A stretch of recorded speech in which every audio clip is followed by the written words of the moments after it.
36, una vez que se fue Gómez. Algunos fueron a la rotunda, como Eduardo Héctor Machado, que era el oficial más joven que estaba comandando el buque insignia, que es el Mariscal Sucre, y Antonio Picardi. Los demás o se retiraron, quedaron muy pocos, sobrevivieron de esa época hasta el año 31. ¿Quién se graduó de esa época? Agustín Herzi Gómez, buen padre y buen hijo. Su familia vivía en Río Caribe. Un buen día lo fue a buscar a todos en el buque Miranda y se los llevó. Todavía los viejos recuerdan eso, a su familia en Puerto Cabello, porque todos los oficiales se concentraban en Puerto Cabello. Vivían unos a la de otros, entre la calle Bolívar y calle Lancero. Ahí vivían los oficiales.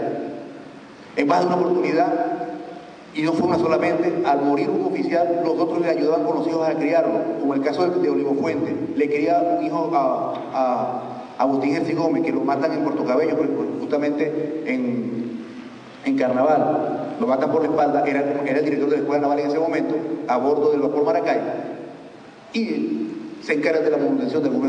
El hijo que está vivo, he hablado con él. También tenemos de esos oficiales que sobrevivieron. Tenemos a Ramón Rivero Núñez. Ramón Rivero Núñez es un huérfano. Cuando está la gripe española en 1919, este niño queda huérfano de padre y madre y se va caminando y vagando, y no voy a hacer mucha énfasis porque va a salir en un libro que tengo para los efectos. Va vagando hasta La Guaira. Ahí lo recoge el capitán de corbeta Ramón Díaz y lo mete, lo adoptan como hijo, primero y su esposa Chana, y lo mete como hijo a la escuela, se lo lleva a vapor Maracay. Lo visten de marinerito con 14 años y allí aprende a leer y escribir, haciendo centina, haciendo mar, aprende todo lo que es electricidad, y luego con el pasar del tiempo es el oficial que ocupa el primer lugar en el orden de mérito en el primer curso de Estado Mayor que hubo en Venezuela. No se lo reconoció en ese momento porque el régimen era asombrado. Como un oficial que no era de escuela quedó de primero, lo pasan al segundo lugar y 10 años después le reconocen, pero fue el primer oficial. Fue un oficial exitoso, uno de los oficiales más exitosos de Bianca, un oficial querido, que inclusive cuando cae el gobierno de Pérez Jiménez, todos los obreros lo que hacen es pedir que lo dejen. Ese fue Ramón Rivero Núñez. Otro oficial militar de esa época, Arturo Otesío, que fue un oficial formador de juventudes, un señor muy, como decía Wolfgang Arrazábal, muy señor, muy rancio. Eduardo Héctor Machado, Lorenzo Mercado Suárez, que fue el primer oficial ingeniero que ingresa a la Armada, ya como ingeniero, César Eugenio Castillo, Oscar Herzi Gómez, que también es un hombre que se graduó en esa época, entra, que también era maquinista, no pasó por la escuela, pero que logró, con su tenacidad y su tranquilidad, hacer de la Armada más poderosa de Latinoamérica. Llegó a ser comandante general de la Armada. Vamos a los tiempos de Maiquetía, a ver si lo tengo. Los tiempos de Maiquetía lo tomo porque es el momento de que se sale de la escuela naval, de la escuela de la militar, y se separan. Bajan a Maiquetía. La escuela no era como ustedes la ven ahora en esa fachada tan idílica, la vieja casona. Eran galpones y los cadetes veían clases en unos cocoteros. No había profesores en ese momento. Ante tal tamaño de problemas, lo que hacen es contratar una misión italiana. La misión italiana hizo mucho bien, ¿verdad? Porque la formación era densa, de matemática razonada, que le da más capacidad de poder afrontar los problemas. Pero esa escuela tenía algo particular. Ya me están haciendo señas, así que si 5 minutos más ya termino. Tenía una gran cosa. Luego que se superan esos problemas, llega a la escuela italiana, que luego cometen el error de meter a los oficiales norteamericanos, porque los oficiales norteamericanos, si bien imponen por ejemplo, los oficiales italianos te dejaban crecer la barbita, eso sí, pero te exigían, el estudio era demasiado fuerte. Pero los norteamericanos, la barba rasurada, todo aquello, que no voy a cuestionarlo, una disciplina de forma excesiva, pero la parte naval con una gran falla. Ahí estaba la diferencia de las dos escuelas. Sin embargo, los oficiales en el 45, con Dimas Paulini, retoman otra vez la escuela naval. Y la escuela naval se vio imbuida de un espíritu místico, como dice el almirante Giacomini, el mismo almirante Salcedo Franco, de un espíritu devocional, que afectó profundamente a sus profesores, que afectó profundamente a sus instructores, los institutos militares.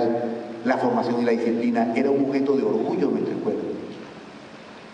Fue en esa época en que Vienen los tiempos de cambio. Venezuela queda desarmada y debe enfrentar y luego de las pérdidas territoriales y de lo que pasó con los submarinos en la Segunda Guerra Mundial, donde fuimos incapaces de enfrentarlo, se desarrollan dos planes navales que fueron fundamentales. Uno lo desarrolla Wolfgang Larrazábal y el segundo Óscar Hercín Gómez. El primero, que es el plan 47-49 para la creación del soporte logístico, es por eso se empiezan a crear las grandes bases navales, ¿verdad? Y la reducción del espacio-tiempo, el binomio espacio-tiempo, el principio filosófico de espacio-tiempo, que es lo que viene a cambiar la Armada. Y luego el plan del 50-58, cuando se adquieren los 3 destructores pesados, los 6 bambinos, las lanchas rápidas, se empiezan a planificar la adquisición de dos submarinos, adquirió posteriormente uno, se planifica la construcción de un crucero tipo Tiger de 6.000 toneladas, la construcción y en el 57, ya Pérez Jiménez hablaba de la construcción, que ya estaba inclusive los planos ya estaban hechos, del portaaviones de 25.000 toneladas. Fue un gran momento para nosotros. Dominamos el espacio marítimo e influimos en los eventos de otros. Luego de caer Pérez Jiménez, nosotros empezamos a influir en el Caribe para la consolidación de gobiernos democráticos y de movimientos revolucionarios. Ejemplo está en la Junta de Gobierno, presidida por Wolfgang Larrazábal, y a través del Estado Mayor Naval, que era el que planificaba todas estas cosas, se planificó el envío mensual de un avión a Sierra Maestra para apoyo de Fidel Castro. Semanalmente iba un Hércules. ¿Quiénes eran los responsables de esto? Un Hércules, un avión tipo Curtiss C-47. El capitán de fragata Héctor Adeldur Musa, el capitán de navío Carlos Tallardá, Carlos Larrazábal, entre otros. También se planificó la invasión a Haití para derrocar a Duvalier, República Dominicana, a Chapita Trujillo, y todas esas cosas se hicieron en la Armada. ¿Qué pasa después? Que hay un movimiento de izquierda dentro de la Armada y la respuesta política fue disminuyen los medios navales. Los medios navales y se volca todas las fuerzas para derrotar a la guerrilla. Por eso que usted ve que en el año 70 hasta el 76 la cantidad de material que es adquirido es muy poco, hasta que viene la adquisición de la fragata.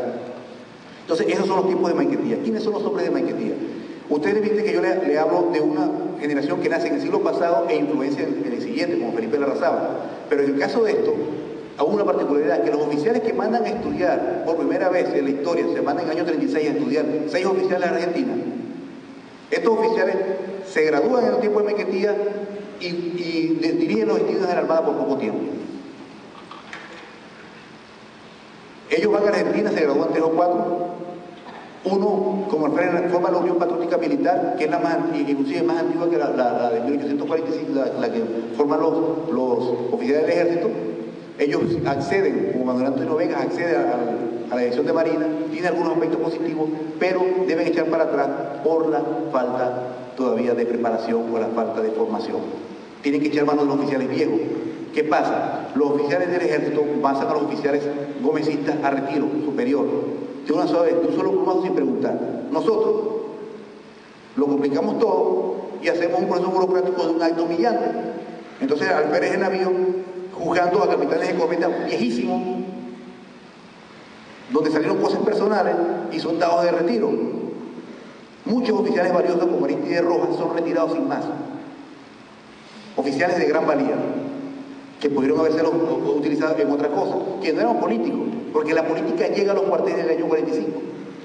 Eran oficiales que nunca tuvieron acceso a la política. Inclusive, el primer edecán, ¿verdad?, que es Vázquez Calzadilla, lo tiene Medina Angarita. Entonces llega la cuestión a los cuarteles, se politizan los cuarteles y deben echar para atrás. Luego del año 65, como sabemos, vienen los tiempos de la meseta de Mamos. Ya han hablado suficientemente de ello. Voy a hablar muy poco de esto, porque son tiempos modernos. Pero en la escuela de Mamos tiene una particularidad. La escuela de Mamos ya se viene trabajando en el año 53.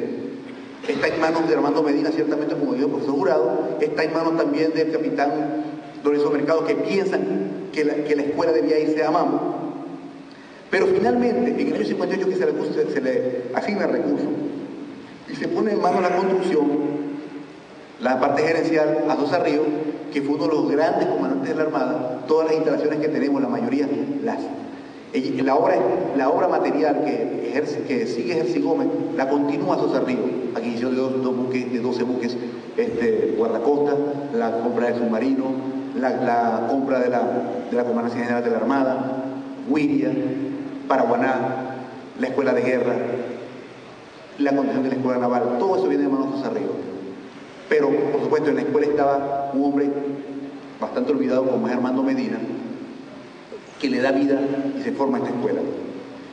Se mudan en el año 65, corresponde a la promoción de Ramos Flores hacer la mudanza, ¿verdad? Porque ese año, para darle celeridad, gradúan 2 promociones, las 2 últimas promociones, se graduaron 2 promociones en el año 65, que es la promoción de Chada Ulderman en diciembre, y de enero la promoción de Bobo Quintana, y mudan la escuela para acá. En este año, ¿qué podemos decir sobre este año? Signado por la Guerra Fría, la lucha contra guerrillas, el alto mando en los años 70 consolida la guerra antisubmarina, porque era el esquema de guerra fría que había, ataque submarino masivo, ¿verdad? Se consolida el control de los espacios fluviales en los años 70. El alto mando de los 70 también impone a la Armada, ¿verdad?, un ritmo distinto con la adquisición de las fragatas misilísticas.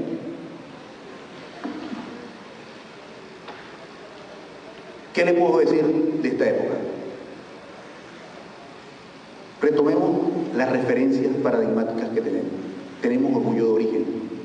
No tenemos por qué pensar, porque no tuvimos grandes navíos, que los navíos eran imprácticos aquí en Venezuela, porque no podían ir porque esto era régimen de viento. Entonces, como no tuvimos navíos, las batallas no eran dignas de ser tomadas en consideración. Eso es mentira. O sea, retomemos el origen, con nuestros pocos buques, con hombres dispuestos, comprometidos con lo que hacían.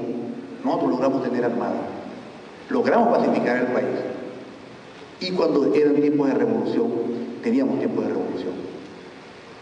En este momento también tenemos un momento de revolución, todos unidos. Es mejor que trabajemos nosotros unidos, porque ya una de las cosas que debemos ya desaparecer son las individualidades magníficas. Las individualidades magníficas no nos han llevado a ningún lado. Pero en cambio podemos no ser tan magníficos, ni ser tan brillantes, pero empujar para que tengamos una armada poderosa y digna, señores.